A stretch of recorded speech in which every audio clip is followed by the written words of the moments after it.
اعوذ باللہ من الشیطان الرجیم بسم اللہ الرحمن الرحیم یا ایہا المدثر قم فانذر وربک فکبر۔ معزز سامعین کرام، آج کے موضوع میں مکی دور، دعوت، تربیت اور تنظیم۔ سامعین، اس سے قبل یہ بات سامنے آ چکی ہے کہ نبی اکرم صلی اللہ علیہ وآلہ وسلم کی بعثت کی امتیازی شان ہے غلبہ دین حق، یعنی اس دین حق کو بالفعل قائم، غالب اور نافذ کرنا جو آپ صلی اللہ علیہ وآلہ وسلم دے کر بھیجے گئے ہیں۔ اور یہ بات ظاہر ہے کہ اس کے لیے ایک مکمل انقلابی جدوجہد درکار ہے۔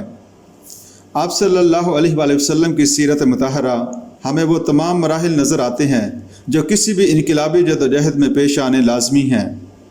یہی بات ہے جو سورۃ مدثر میں نہایت سادہ الفاظ میں بیان فرمائی گئی۔ وَرَبَّكَ فَكَبِّرْ، اے محمد صلی اللہ علیہ وآلہ وسلم، اپنے رب کی کبریائی کا اعلان کرو اور اسے بالفعل قائم اور نافذ کرو۔ اس انقلابی جدوجہد میں ظاہر بات ہے کہ یہاں مرحلہ جو ہمیں آپ کی حیات طیبہ کے مکی دور میں نظر آتا ہے وہ مشتمل ہے دعوت و تبلیغ اور تزکیے اور تنظیم پر۔ ظاہر بات ہے کہ یہاں تک تنظیم کا تعلق ہے، اس کی بنیاد تھی لا الہ الا اللہ کے ساتھ محمد رسول اللہ کی رسالت پر ایمان اور آپ صلی اللہ علیہ وآلہ وسلم کی بے چون و چرا اطاعت اور آپ سے بدل و جان محبت۔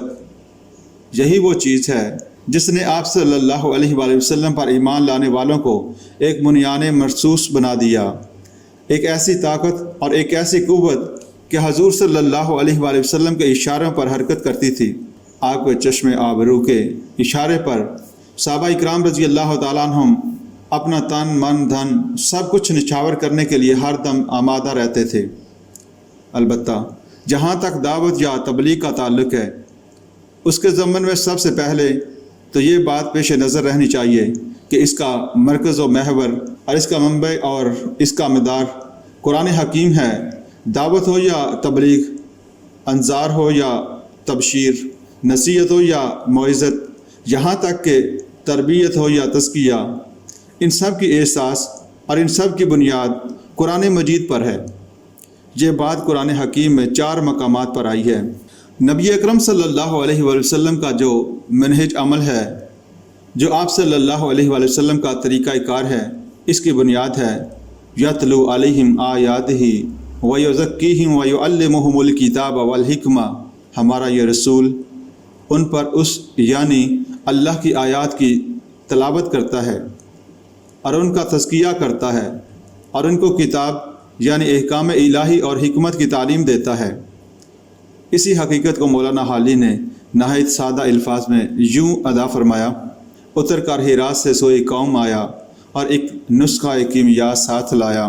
سامعین، پاس یہ بات سامنے رہنی چاہیے کہ اگرچہ اس دعوت کا ہدف اور مقصود تکبیر رب ہے یا علاء کلمۃ اللہ ہے یا اظہار دین حق ہے، هو الذی ارسل رسولہ بالہدی ودین الحق لیظہرہ علی الدین کلہ۔ وہی اللہ ہے جس نے بھیجا اپنا رسول الہدا اور دین حق دے کر تاکہ وہ اس کو ہر جنس سے دین پر پورا کا پورا غالب کر دے۔ لیکن اس کا نقطہ آغاز ہے انذار، یعنی خبردار کرنا، آگاہ کرنا، وقوع قیامت سے خبردار کرنا، جزا و سزائے آخروی سے خبردار کرنا۔ یہ خبردار، وارن کرنا، یہ انذار دعوت نبوی کا نقطہ آغاز ہے۔ اور یہ بات جان لینی چاہیے کہ نبی اکرم صلی اللہ علیہ وآلہ وسلم کے نقشہ قدم پر اگر کبھی کوئی دعوت اٹھانی اور برپا کرنی مقصود ہو تو اس کا نقطہ آغاز بھی انذار ہی ہوگا۔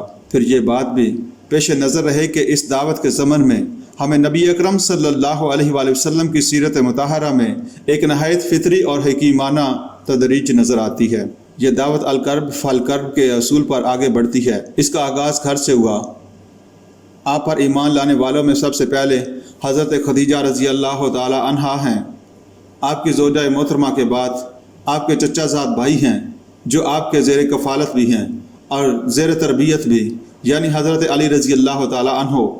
پھر آپ صلی اللہ علیہ وآلہ وسلم کے انتہائی گہرے دوست ہیں حضرت ابو بکر صدیق رضی اللہ تعالی عنہ، اور پھر آپ صلی اللہ علیہ وآلہ وسلم کے وہ غلام ہیں کہ جنہیں آپ نے آزاد کر کے اپنا منہ بولا بیٹا بنا لیا تھا، یعنی حضرت زید ابن حارثہ رضی اللہ تعالیٰ عنہ۔ یہاں سے دعوت آگے بڑھی کنبے اور قبیلے کی طرف، پھر جب تک کہ آپ صلی اللہ علیہ وآلہ وسلم اہل مکہ سے مایوس نہیں ہو گئے، آپ نے اپنی پوری دعوتی سرگرمی کی مکے ہی تک محدود رکھی۔ مکے والوں سے مایوس ہو کر 10 نبوی میں آپ نے طائف کا سفر کیا، لیکن وہ بھی دولت اسلام سے محروم رہے۔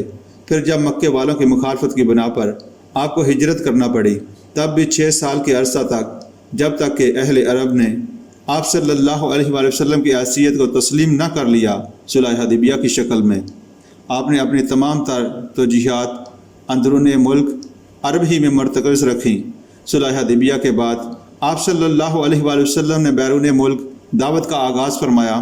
یہ ہے بتدریج جو بالکل فطری ہے اور نہایت حکیمانہ ہے۔ آخری بات اس زمن میں یہ بھی نوٹ کر لینے کے قابل ہے کہ دعوت و تبلیغ کے زمن میں نبی اکرم صلی اللہ علیہ وآلہ وسلم نے وہ تمام وسائل اختیار فرمائے جو اس وقت موجود تھے۔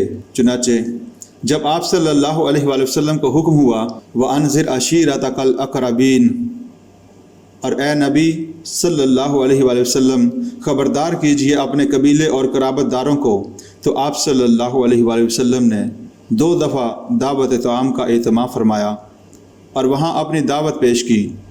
اگرچہ بظاہر احوال اور ہمارے دنیاوی معیارات کے اعتبار سے یہ دونوں کوششیں ناکام رہیں، بعد میں جب اسی طریقے سے بذریعہ وحی آپ کو حکم ہوا فَاصْدَعْ بِمَا تُؤْمَرُ، اے نبی پس آپ علی الاعلان دعوت دیجئے اس بات کی جس کا آپ کو حکم دیا گیا ہے۔ اب ڈنکے کی چوٹ وہ بات کہیے جس کے لیے آپ مامور ہوئے ہیں۔ تو آپ نے کوہ صفا پر کھڑے ہو کر وہی نعرہ بلند کیا جس کا عرب میں رواج تھا، وَصَبَاحَ، ہائے وہ صبح جو آنے والی ہے، جس پر لوگ جمع ہو گئے۔ اور آپ نے جب انہیں عذاب آخرت سے خبردار کیا تو آپ صلی اللہ علیہ وآلہ وسلم کا سگا تایا ابو لہب مجمع سے بولتا ہے، تباً لکا الہٰذا جمعنا معاذ اللہ، نقل کفر نباشد، اے محمد تمہارے ہاتھ ٹوٹ جائیں، کیا تم نے ہمیں اس کام کے لیے جمع کیا تھا؟ اس پر سورۃ لہب نازل ہوئی جس کی پہلی آیت ہے تبت یدا ابی لہب وتب، اصل میں تو ہاتھ ٹوٹ گئے ابو لہب کے اور ہلاک و برباد ہو گیا وہ خود۔ یہ بات بھی نوٹ کرنے کے قابل ہے کہ ابتدا تو اگرچہ حضور صلی اللہ علیہ وآلہ وسلم نے خود فرمائی دعوت و تبلیغ کے میدان میں، لیکن جو لوگ آپ صلی اللہ علیہ وآلہ وسلم پر ایمان لائے ان میں سے ہر شخص اپنی جگہ پر ایک داعی حق بن گیا۔ ان میں نمایاں ترین مقام ہے حضرت ابو بکر صدیق رضی اللہ تعالی عنہ کا۔ آپ پر ایمان لانے کے بعد وہ خود مجسم داعی بن گئے، وہ خود مبلغ بن گئے۔ چنانچہ ہمیں یہ معلوم ہے کہ صحابہ اکرام رضی اللہ تعالی عنہ میں جو چوٹی کے 10 صحابہ ہیں جنہیں ہم عشرہ مبشرہ کے نام سے جانتے ہیں، ان میں سے 6 وہ ہیں جو حضرت ابو بکر صدیق رضی اللہ تعالی عنہ کی دعوت و تبلیغ پر ایمان لائے۔ ان میں حضرت عثمان بھی ہیں، ان میں حضرت عبد الرحمن بن عوف بھی ہیں، ان میں حضرت طلحہ بھی ہیں، ان میں حضرت زبیر بھی ہیں، ان میں حضرت سعد بن ابی وقاص رضی اللہ تعالیٰ عنہ بھی ہیں۔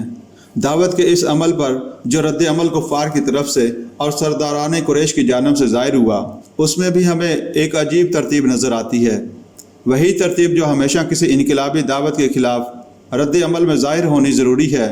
چنانچہ فوری رد عمل جو ابتدا میں ظاہر ہوا وہ استہزاء اور تمسخر کا تھا، گویا کہ چٹکیوں میں بات اڑانے کی کوشش کی گئی۔ حضور صلی اللہ علیہ وآلہ وسلم کو مجنون قرار دیا گیا۔ آپ صلی اللہ علیہ وآلہ وسلم پر معاذ اللہ پاگل پن کی پھپتی چست کی گئی۔ کہا گیا کہ معلوم ہوتا ہے کہ کوئی خلل دماغی کا عارضہ لاحق ہو گیا ہے یا شاید کسی آسیب کا اثر ہو گیا ہے۔ یہ کچھ بہکی باتیں کرنے لگے ہیں۔ اچھے بھلے آدمی تھے، نامعلوم کیا ہوا، نقل کفر ناباشد۔ نبی اکرم صلی اللہ علیہ وآلہ وسلم جب یہ باتیں سنتے تھے اور آپ صلی اللہ علیہ وآلہ وسلم کے قلب مبارک پر رنج و اندوہ کی کیفیت طاری ہوتی تھی تو وہی خداوندی تسلی و تشفی دلجوئی کے لیے نازل ہوئی تھی۔ نون والقلم وما یسطرون ما انت بنعمت ربک بمجنون وَإِنَّ لَكَ لَأَجْرًا غَيْرَ مَمْنُونٍ وَإِنَّكَ لَعَلَىٰ خُلُقٍ عَظِيمٍ۔ نون، قسم ہے قلم کی اور اس چیز کی جسے لکھنے والے لکھ رہے ہیں، اے نبی آپ اپنے رب کے فضل سے مجنون نہیں ہیں، اور یقیناً آپ صلی اللہ علیہ وآلہ وسلم کے لیے نہ ختم ہونے والا اجر ہے، اور بے شک آپ صلی اللہ علیہ وآلہ وسلم اعلیٰ اخلاق کے مرتبے پر فائز ہیں۔ اس کے بعد جب بات آگے بڑھی، قریش نے یہ دیکھا کہ جسے ہم مشت غبار سمجھتے تھے وہ تو ایک بہت بڑی آندھی کی صورت اختیار کر رہی ہے۔ ہمارے اقتدار، ہماری سیادت، ہماری دیرینہ روایات، ہماری تہذیب و تمدن اور ہمارے عقائد و مذہب کے خلاف ایک بہت بڑی انقلابی جدوجہد کا آغاز ہو چکا ہے۔ گویا علامہ اقبال کے الفاظ میں انہوں نے دیکھا نظام کہن کے پاسبانوں یہ مارز انقلاب میں ہے۔ تو اب پھر وہی رد عمل ظاہر ہوا جو ہمیشہ ظاہر ہوتا ہے، یعنی تشدد، بے ایمانہ تشدد، شدید پروسیکیوشن، اور ظاہر بات ہے کہ اس کا سب سے بڑا حصہ انہی صحابہ رضی اللہ تعالیٰ عنہ کے حصے میں آیا جو کہ غلاموں کے طبقے سے تعلق رکھتے تھے، جن کا کوئی حمایتی نہیں تھا، جن کی طرف سے کوئی بولنے والا نہیں تھا۔ حضرت خباب بن الارت، حضرت لبیہ، آل یاسر رضی اللہ تعالیٰ عنہم، ان سب پر جو کچھ بیتی ہے وہ واقعہ یہ ہے کہ تاریخ کے بڑے انمٹ نقوش ہیں، اور انہوں نے جس طرح صبر اور استقامت کے ساتھ، جذبہ مردی کے ساتھ ان تمام مصائب کو جھیلا ہے اور ایمان پر ثابت قدم رہے ہیں، وہ بھی تاریخ، دعوت و عظمیت کے نہایت اہم نشانات راہ ہیں۔ تیسرا رد عمل اس وقت سامنے آتا ہے جب یہ محسوس کر لیا گیا کہ ہمارے یہ تمام حربے ناکام ہو چکے ہیں، کسی ایک شخص کو بھی ہم ایمان سے واپس کفر میں نہیں لا سکے، ہمارا یہ سارا تشدد ناکام ہو چکا، تو پھر تیسرا حربہ آزمایا گیا۔ یہ حربہ ہے مصالحانہ پیشکشوں کا، یہ جال ہے دالچ کا۔ چنانچہ ابن ربیعہ قریش کی طرف سے نمائندہ بن کر حضور صلی اللہ علیہ وآلہ وسلم کی خدمت میں آتا ہے اور یہ کہتا ہے کہ اے محمد صلی اللہ علیہ وآلہ وسلم، اگر تم بادشاہت کے خواب دیکھ رہے ہو تو اگرچہ ہم اس مزاج کے نہیں ہیں کہ کسی کو بادشاہ مان سکیں، لیکن تمہیں ہم اپنا بادشاہ بھی تسلیم کر لیں گے۔ اگر تمہیں دولت چاہیے تو ذرا اشارہ کرو، قدموں میں دولت کے انبار لگا دیے جائیں گے۔ کہیں شادی کرنے کی خواہش ہو تو صرف اشارہ کرنے کی ضرورت ہوگی، جس گھرانے میں کہو تمہاری شادی کرا دی جائے گی۔ لیکن بہرحال تم اس کام سے باز آ جاؤ جس نے قریش کے اندر تفرقہ پیدا کر دیا ہے۔ اس کا جو جواب دیا محمد رسول اللہ صلی اللہ علیہ وآلہ وسلم نے، وہ تاریخ عظمیت میں آب زر سے لکھے جانے کے قابل ہے۔ اگر تم لوگ میرے ایک ہاتھ میں سورج اور ایک ہاتھ میں چاند رکھ دو تب بھی میں اس کام سے باز نہیں آ سکتا جس پر میں اپنے رب کی جانب سے مامور ہوا ہوں۔ نتیجہ یہ نکلا کہ وہ وقت بھی آیا کہ آخری الٹیمیٹم دیا گیا اور ایک وفد ابو طالب کے پاس آتا ہے جو حضور صلی اللہ علیہ وآلہ وسلم کی پشت پناہی کیے چلے جا رہے ہیں، اور انہی کی وساطت سے بنی ہاشم کا پورا خاندان گویا نبی اکرم صلی اللہ علیہ وآلہ وسلم کی پشت پر تھا۔ قریش کی طرف سے انہیں الٹیمیٹم ملتا ہے کہ اے ابو طالب، ہمارے صبر کا پیمانہ لبریز ہو چکا ہے، اب دو ہی راستے ہیں، یا محمد صلی اللہ علیہ وآلہ وسلم کی حمایت سے دستکش ہو جاؤ یا پھر میدان میں آؤ اور مقابلہ کرو۔ یہ وہ وقت ہے جب ابو طالب کی ہمت بھی جواب دے گئی۔ انہوں نے حضور صلی اللہ علیہ وآلہ وسلم کو بلایا اور یہ کہا کہ بھتیجے، مجھ پر اتنا بوجھ نہ ڈالو کہ جسے میں برداشت نہ کر سکوں۔ اور یہی وہ واحد موقع نظر آتا ہے کہ جب حضور صلی اللہ علیہ وآلہ وسلم کی آنکھوں میں نمی آ گئی، آپ صلی اللہ علیہ وآلہ وسلم کی آنکھوں میں آنسو آ گئے، لیکن آپ صلی اللہ علیہ وآلہ وسلم نے بات وہی کہی جو عظمیت کا تقاضا تھا۔ چچا جان، اب یا تو یہ کام پورا ہو کر رہے گا جو میرے رب کی جانب سے میرے حوالے کیا گیا ہے، اور یا میں اسی میں اپنے آپ کو ہلاک کر دوں گا۔ نبی اکرم صلی اللہ علیہ وآلہ وسلم پر ذاتی اعتبار سے بھی ایذا و آزمائش کے بہت سے مراحل آئے۔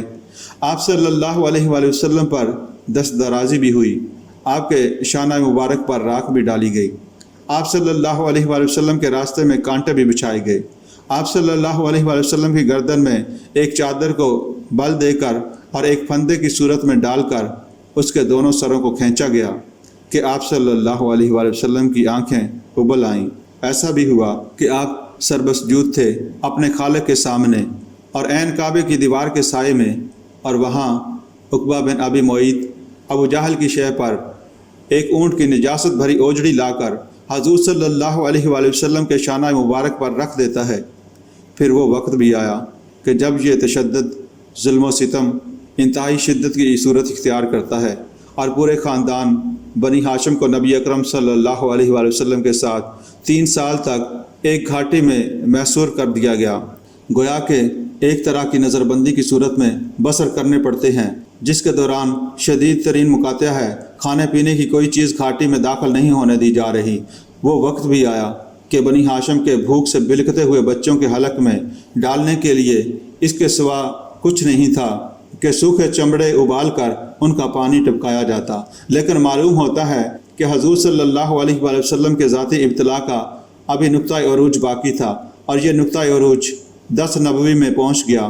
اس سال اگرچہ شیب بنی ہاشم کی اس نظر بندی سے تو رہائی مل گئی، لیکن اللہ تعالیٰ کی طرف سے امتحان و ابتلا نے اپنے نقطۂ عروج کو پہنچ گئے کہ ایک ہی سال میں حضرت خدیجہ الکبریٰ رضی اللہ تعالیٰ عنہا کا بھی انتقال ہو گیا، اور ابو طالب کا بھی۔